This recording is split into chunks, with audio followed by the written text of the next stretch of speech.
think we finally have it. We are now live. I am sorry that it has taken me so long. I want to talk about fitness trackers, how to buy one, how to make it work. More importantly than that, my name is CJ Johnson. My passion is helping people who are over 40 to look their best and feel fantastic, to make aging something really special rather than something that is to be dreaded. And tonight, that's what I want to talk about, is fitness trackers.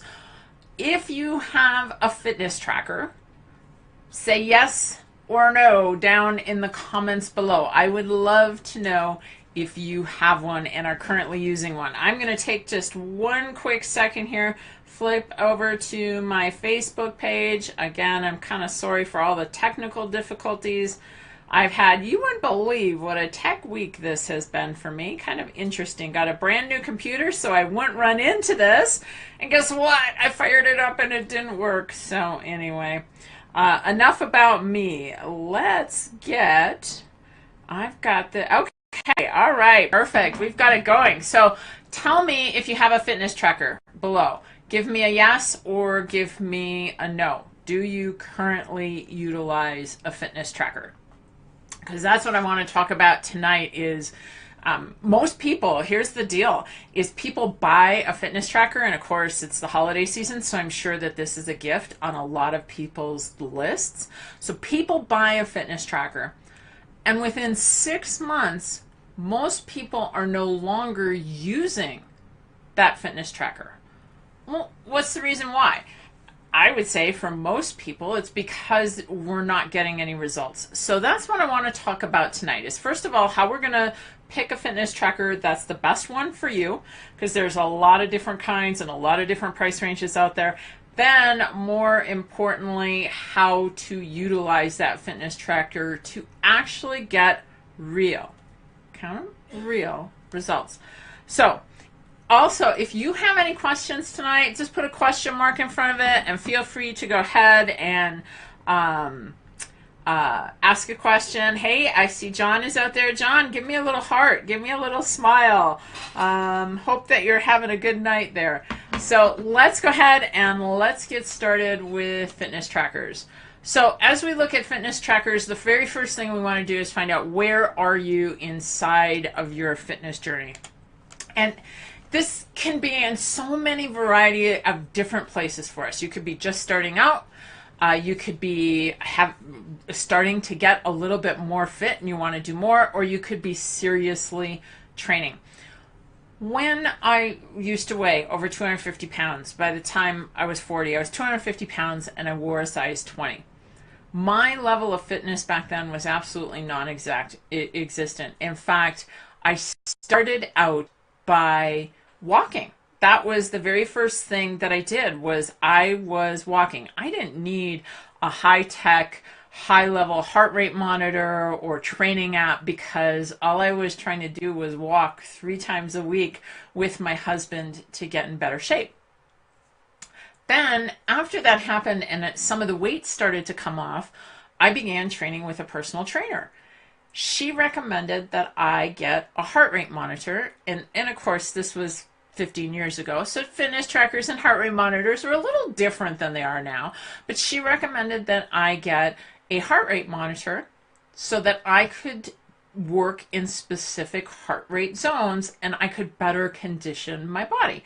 My first purchase was a Polar heart rate monitor. I spent, at the time it was quite a bit of money. I spent about $89 on this heart rate monitor. It was just a basic heart rate monitor. It had a chest strap, it had a monitor. I think it showed me which zones I was in. It was somewhat programmable, but at the time it was exactly what I needed, because all I was starting to do was up the ante just a little bit and train just a little bit harder. Then once I lost the weight and I was really starting to get fit, now I was starting to get competitive. I was doing a variety of things. I was starting to run. I eventually ran a half marathon. That's when I invested one more time in a very high-end, high-tech watch. It was a Sunto watch. It had an altimeter function on it. It had a foot pad for running. It had something I could put on the bike. It was expensive. I mean, it was like $350 or $400 back then. So at every different point of my journey, I upgraded. I did not need to start with a big old fancy watch when I was just walking. So that's the first question that you need to ask yourself is, where are you in your fitness journey? Are you level 1 just starting out, level 2, or level 3? Because that's going to dictate what it is that you need in a fitness tracker. So let's go ahead and move on and look at the 3 types of fitness trackers there are. So there's 3 of them. There's a very basic fitness tracker, then there's a heart rate, and then there's a heart rate with a GPS. So let's start with the basic one. So what a basic fitness tracker does is a couple of things. Most notably, what you will probably hear most people talk about is the number of steps. I'm tracking my number of steps. So that's usually the very first thing it does. It also tends to track your sleep. And I'm going to talk a little bit about how it does those 2 things. It uses algorithms and it uses movement and sensors and basically mathematical equations to do those. Pretty accurate on the step sides, not so much on the sleep side. It will give you a basic overview of what your sleep patterns may look like, but here's a full disclosure. If you are having sleep issues, go to a sleep center. Go to somewhere that has a lot more resources in terms of helping you to get a better night's sleep. So it's really just there more to kind of tell you what's going on and maybe what some of your sleep patterns are, and potentially alert you to some problems that you might be having with your sleep. Some of the optional functions that a tracker may have, depending upon the style and the amount that you buy, it might have an alarm. When trackers first came out, I had a Jawbone, and the Jawbone was a wrist tracker. It went around your wrist, but you actually had to plug it into your phone to get it to upload and to get the results to upload. But one of the things I loved about the Jawbone, I could set an alarm so that if I was stationary for an hour, it would buzz on my wrist to remind me to get up and move. What I did then was I got up, I went over to the stairs, and I went up and down the stairs 10 times just to get my body moving. Now, doing that every hour was not only great for my physical activity, it was also really good for my mind because it got me up and it got me away from the computer. A couple other functions that some watches may have, basic watches may have, is messages. In fact, the one that I have, let's see, I've got to make sure it's in the shot. The one that I have here, this is a real basic one, but it shows me when I am getting an incoming text message as well as when I'm getting an incoming phone call. It doesn't actually answer them. It just shows them to me. It shows the number of steps that I've taken during the day. It translates that into the miles. Unfortunately, this one doesn't have an alarm on it, and that was the one feature that I really like. Now, most of your basic fitness trackers are generally somewhere under that $100 area. So if you are falling into the level of just starting out on this fitness journey, truly the basic fitness tracker is really the one for you. So let's move on to the next one, which is a heart rate fitness tracker. And heart rate fitness trackers, they track your heart rate, and there's 2 different kinds. One uses an optical function. And what I mean by that is it's a fitness tracker. Again, it would be similar to this one. It's going to sit on your wrist. And what it does is it uses light and a frequency to see to see underneath the skin and how the blood is moving underneath the skin. And it gives you a corresponding heart rate. The good news is they've gotten more accurate. The bad news is they're not super accurate. Now let's flip that over. The flip side to that is that they're convenient. It's easy to wear. You go ahead and you just put it on your wrist and you have a general idea of what your heart rate is, especially during activity. If you're really starting to train and you're looking at heart rates and heart rate zones, there still isn't a substitute for a chest strap. So most of them will have the chest strap that goes right to the fitness monitor. That is the most accurate way to tell what's going on in terms of your heart rate. And if you're doing cardio conditioning, if you're starting to train for an event, maybe you're running a 5K, maybe you're running a half or a full, you definitely want something that has that optional chest strap. My own personal preference is I want something with the chest strap that doesn't just go into my phone. I want it on the fitness tracker. It makes it a lot more convenient because it's kind of hard while you're working out to look down, pull it out, and you're looking at your phone while you're working out. So that's number 2, and that's going to be for those of you who are really starting to maybe up the ante.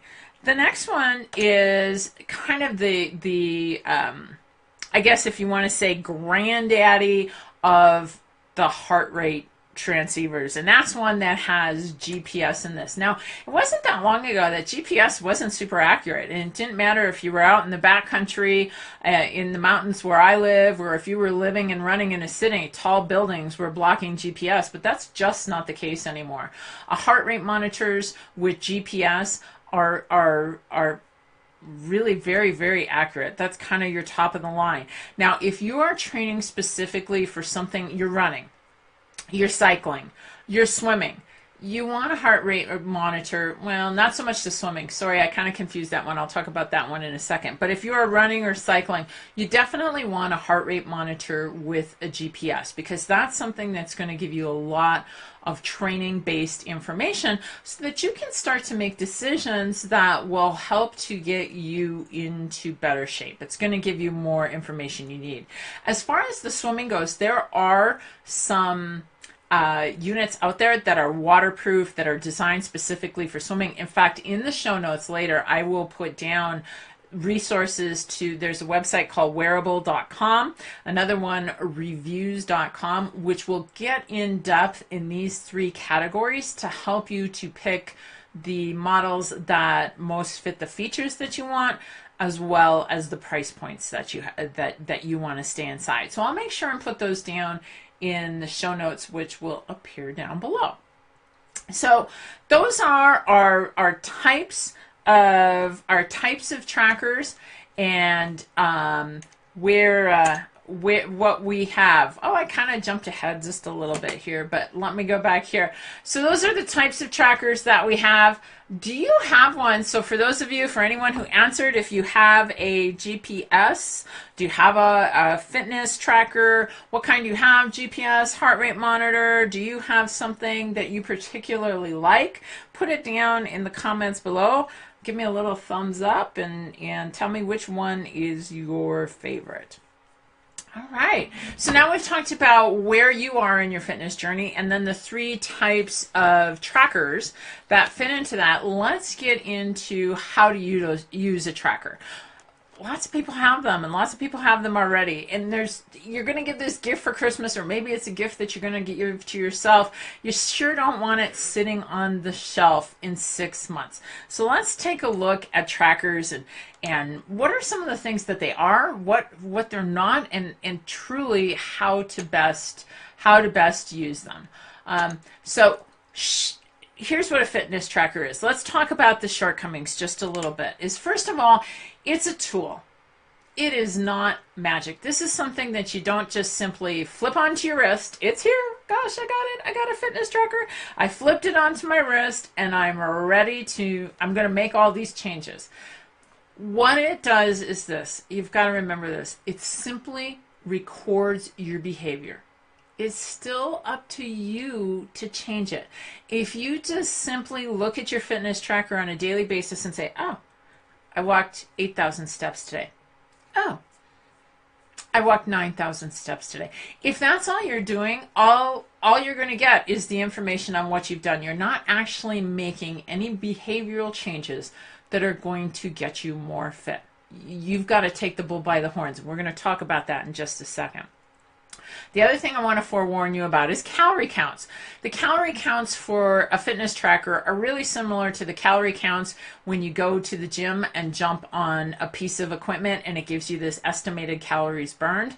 Way high, or they're just off. And sometimes on a fitness tracker, some of your basic fitness trackers don't do a very good job of recording the difference between walking and higher intensity, higher intensity activity.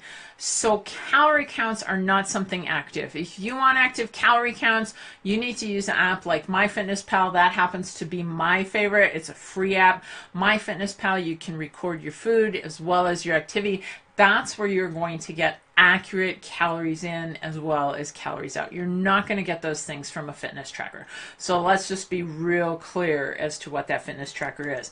Let's get into now, how do you utilize the fitness tracker to get some of those results? So here's a couple of things that I want to talk about. So first of all, most fitness trackers come with some kind of presets in it. As an example, this fitness tracker was one that my husband got through his work.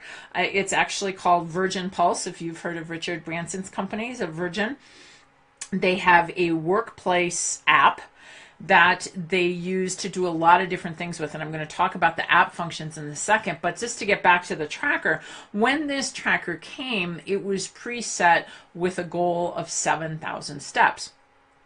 Most trackers, or many trackers, have preset goals or recommended preset goals. And if you're just starting out on that walking routine, probably the number that you've heard is try to get 10,000 steps in the course of the day. That's around a mile.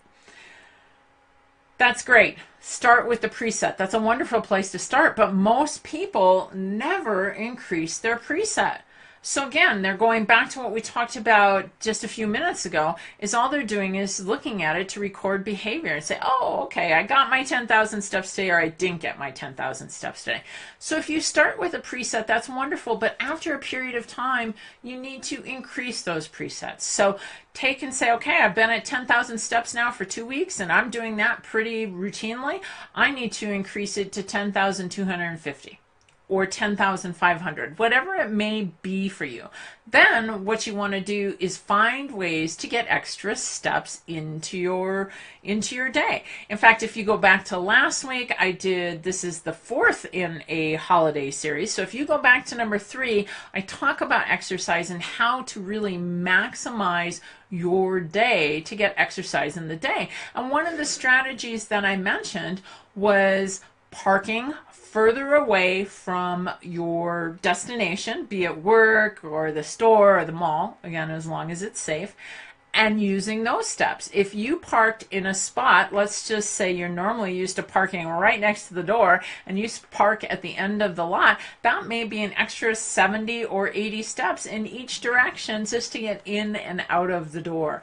Now, if you did that every day at your workplace, you're conceivably increasing your steps by a couple of hundred. So look at the presets, but then make sure that you are incrementally upping those to actually make changes. Another important thing is goals and challenges, and this is kind of where that app comes in. Virgin does a great job with this app. It's a workplace app, and you can get on it and you can create challenges and be part of a team, and sometimes there's workplace challenges in there. Sometimes the app creates challenges. Here's the deal. Most of the apps, whether you're buying a Fitbit or a Garmin, and the reason that I mentioned those are two of truly the most popular as well as the best performing trackers, not to mention Apple as well, the Apple Watch. I'll talk about that in just a little bit.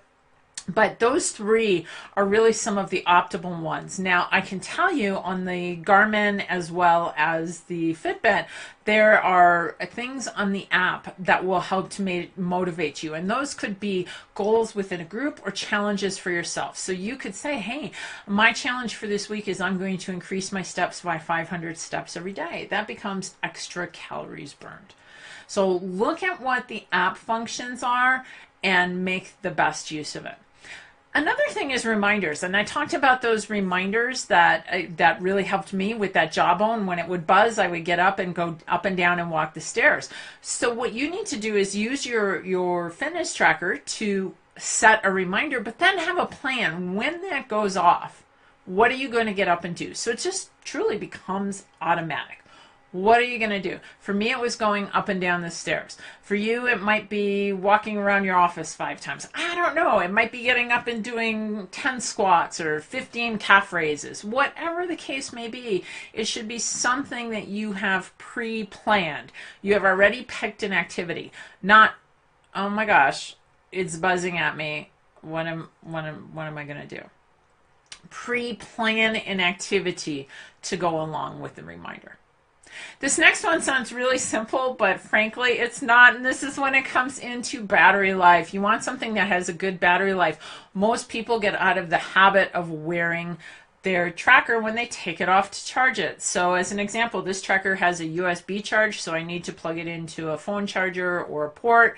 When I take it off, there are occasionally times that I forget to put it back on. So once it's charged, put it in a certain place, like something you won't leave, perhaps by your phone or maybe by your keys, whatever it may be, so that you make sure that you pick it up and put it back on. Because it's called a wearable, and the only way it works is if you actually wear it. So once you charge it, make sure that you put it back on.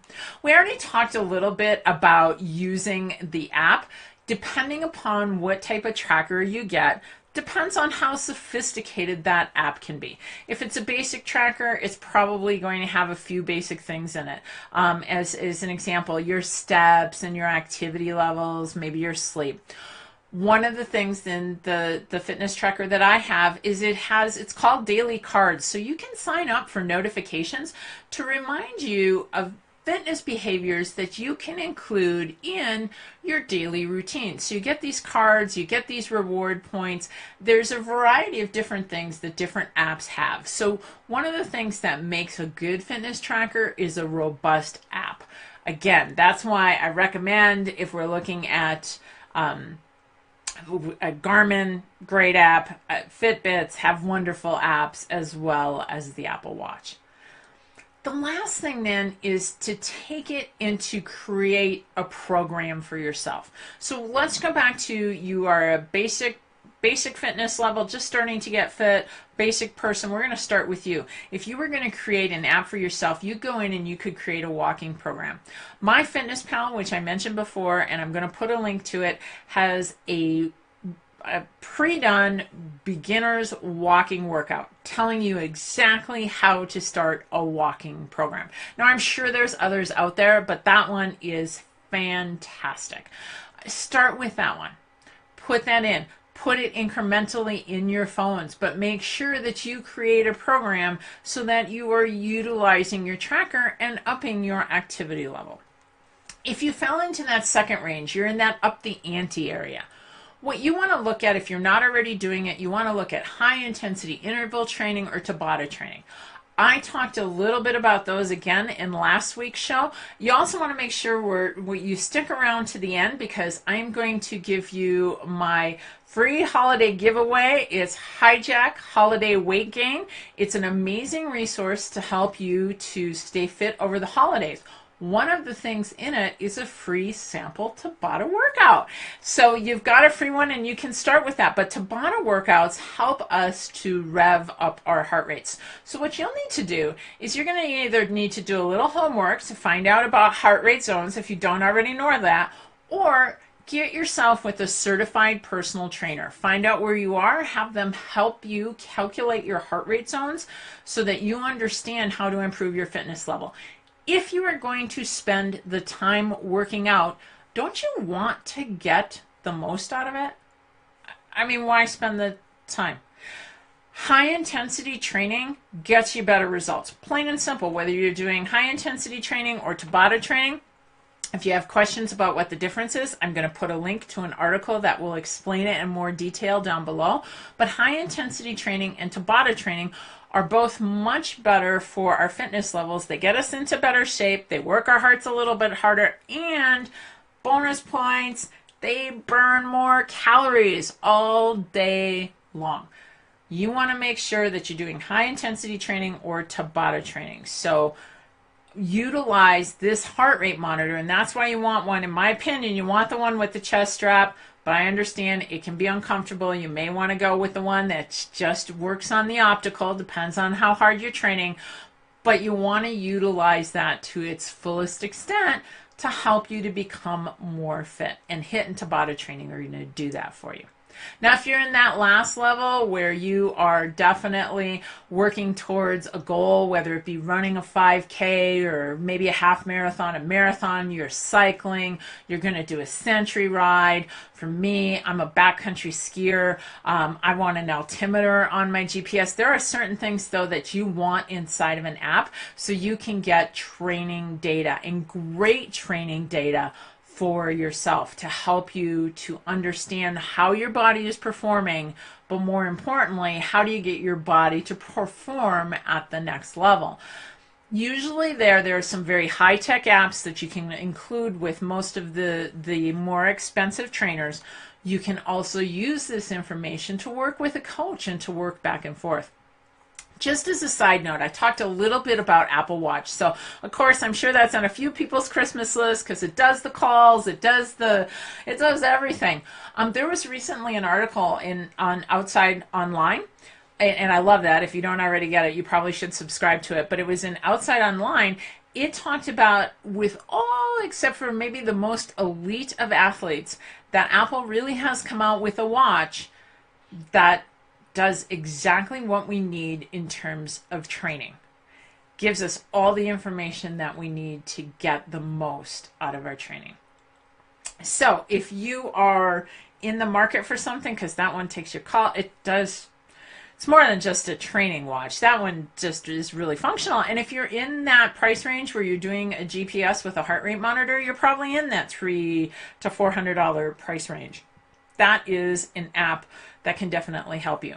So at the end of this, I am going to make sure that I put up all those places that I mentioned before, is reviews.com and wearables.com. There are some great resources to help you to dig even deeper into what is out there and what's available to you. But what you want to remember are really kind of three things.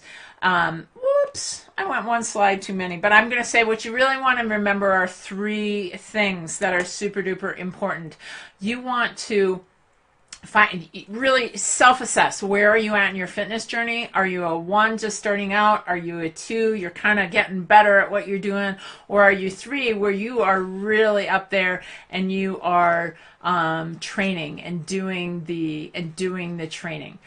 That's a big thing. So if you're there, then you decide on a basic, a heart rate monitor, or a heart rate with a GPS. And then lastly, put plans in place to help you to improve what you're doing. Don't just stay at the presets. Up them. Challenge yourself. Work with a coach. Work with a trainer. Get some programs from the internet. There's so many ways to utilize it. But if you only look at it and let it give you information to say, this is what I did, and you don't ever make any changes with it, you will not get fit. Save your money, go buy something else. Doesn't make sense to buy something and then to not use it. So I'm just going to take a real quick look down at the comments. If you do have a question, make sure that you throw a question in there and a question mark in front of it. That way I can go ahead and answer it. My favorite trainer that I have is I had a Sunto for a long period of time. I have to be honest with you, it wasn't my favorite. I had a little problems with the Sunto, but what I liked about it is I found out about the features that I liked. I definitely wanted something with a heart rate monitor as well as something with an altimeter on it because of backcountry skiing. So now I don't have an all-in-one. I'm kind of looking at the Apple Watch as maybe something in my particular future. I've also looked at Garmin because I'm in the market as well for a new trainer for myself. Right now, I'm just using a plain old Timex Ironman heart rate monitor with different zone settings to help me to utilize my HIIT and Tabata training. So those are great options as well. Ask yourself the question, what is it that you really need? So if you've missed our last couple of lives in the holiday series, we've talked about traveling, we've talked about eating, we have talked about exercise, and of course this week heart rate monitors. Next week I am going to tackle stress and how to stay out of stress. But in the meantime, if you would like, I mentioned that free resource that I have. It's Hijack Holiday Weight Gain. It is just full of tips and tricks. And like I said, there's that sample HIIT workout at. Go to agewellwithcj.com/HHWG, and it is there, yours for the taking. I have to tell you, this is one of the best resources that I think that I've put together in terms of helping you through this holiday season and to enjoy it a little bit more.